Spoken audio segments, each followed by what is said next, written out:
This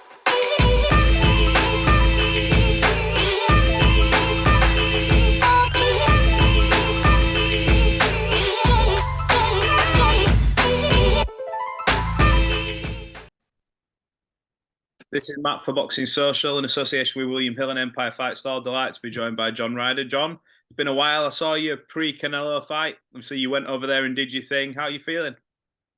I'm feeling good, mate. Just obviously not the result I would have liked, but a great experience. I feel I gave a great account of myself, and I live to see another day.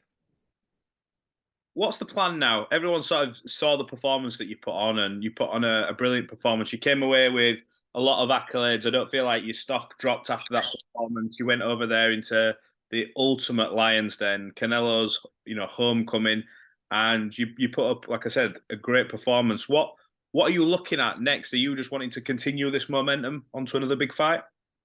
Yeah, definitely. I don't want to be dropping down levels now. I want to be staying at that level, in and around that level. Big fights, Gears, Lovekins, Lance Benavides. I want the biggest and best possible fights out there for me. I don't know how long I've got left in this game, but I want to make the most of the time I've got. Absolutely. What was your sort of learning experience? Did you take anything away from that defeat to Canelo? Obviously, that's sort of the highest you can get in terms of levels. Did you take away anything from the experience?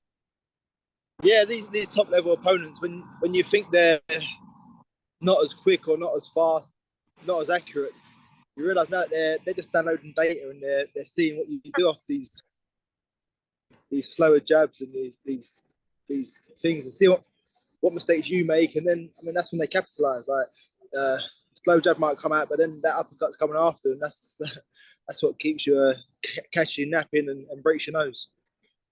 Yeah.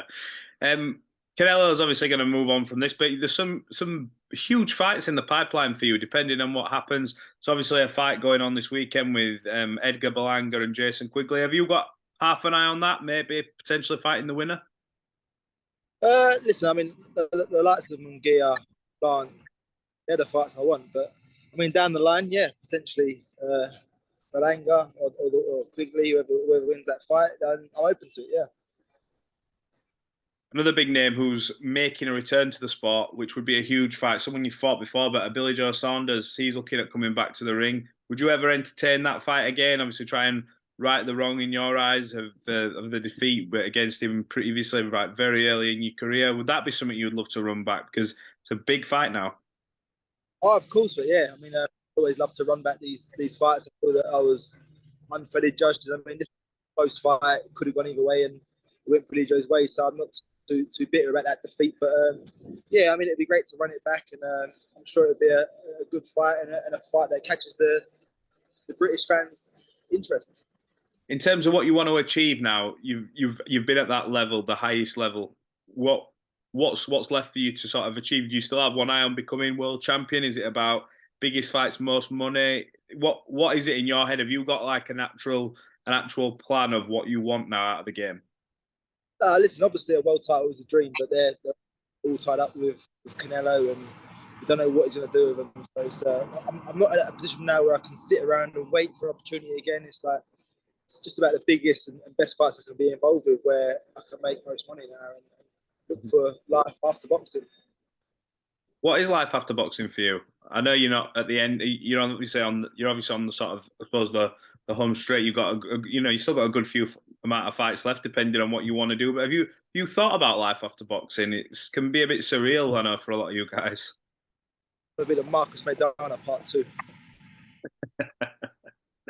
Somehow. I think there's a place for me in the Tony Sims gym, helping him and Kevin train the next crop of up-and-comers. So I'd like to help out there. Obviously, got a young family, so I'd like to have a bit more free time to spend with them and my partner. So yeah, I think I'm not too disheartened by the prospect of life after boxing. I'll still be in and around boxing in a massive way, but for the time now, yesterday I saw the old faces, Kevin Mitchell, Joe Caldina, Craig Richards, and it really put that spring in my step to get back in the gym and get back fighting. Is it hard to sort of get motivated? You just had the biggest fight of your life now, and it's like a case of, it's the biggest stage possible. What can almost top it? Is that sort of in your head, the fact that you might never sort of top that moment, that what you've had that occasion experience, or does the fire burn even more now because you've experienced it? No, because in my head I switched off so much that night from the experience and what was going on. It was just me and another opponent in the ring that night.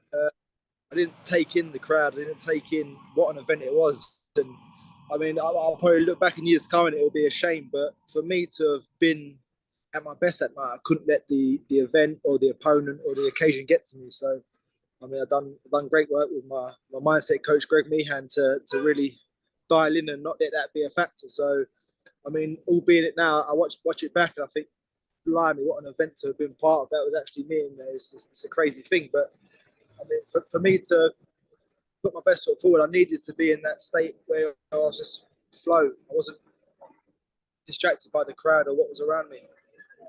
How did you? I know you say you've got a mindset coach, but how do you block out all the noise? Because it's not just a little bit.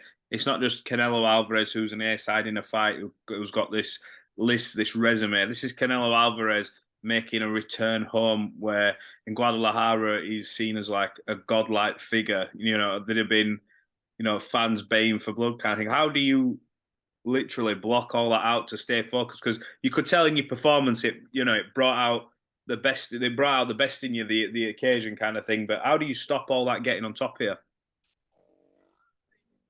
I anticipate it to be a lot more hostile than it was. I mean, I was welcomed to Guadalajara. I had a great welcome in and around the hotel where we were staying.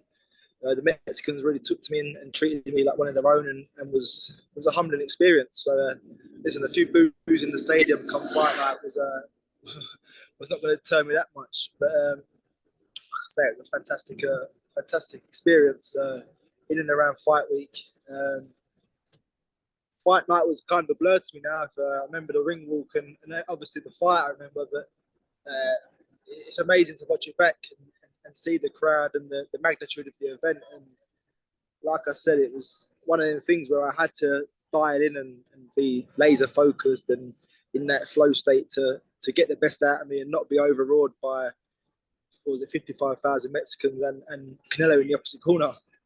I remember before when I spoke to you, you said it was kind of a bit strange because you're a fan of Canelo, like you're a fan of his work kind of thing, and so to be stood in the opposite corner to him must have been a bit surreal. Did he have any words for you at the end of the fight? Did you two sort of engage in any chit chat? Because we've seen him and Caleb Plant, obviously they had a bit of beef coming into their fight. They exchanged pleasantries at the end. Did he say anything to you?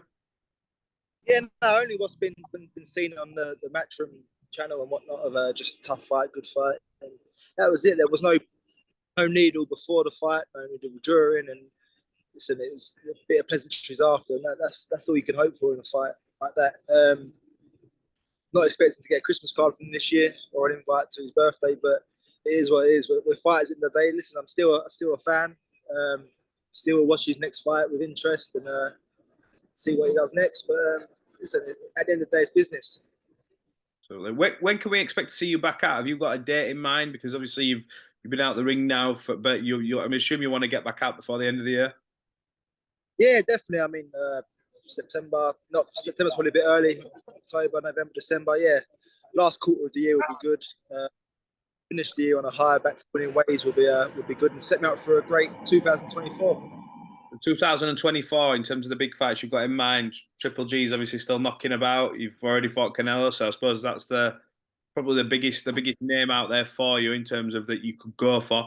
Is that the target? I know you probably don't. A lot of these fights nobody likes really saying because they don't want to ruin anything coming up. But is he the one in your mind where you say, you know what, that is the one in terms of level?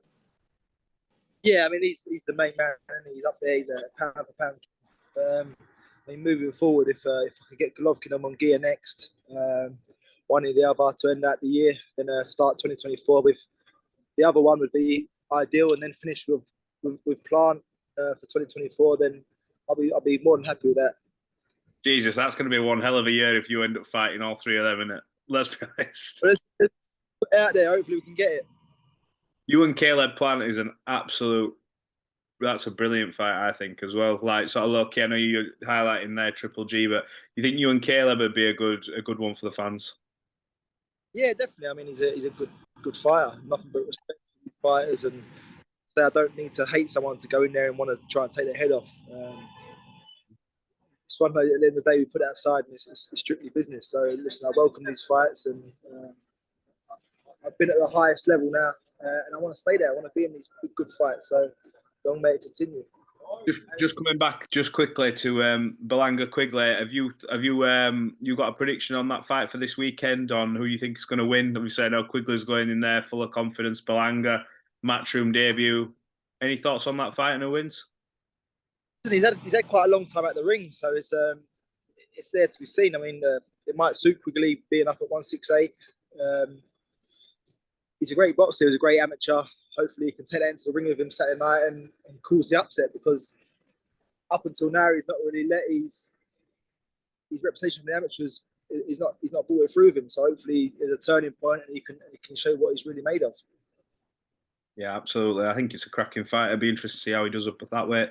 Well, look, John, thanks for giving us a little bit of a catch up there. It was a pleasure to watch you do your thing in Guadalajara. It was, unbelievable effort and performance from you, and we're looking forward to seeing sort of what the big fights are for you next. Because if you're mentioning them names for next year, it's going to be one hell of a ride for you.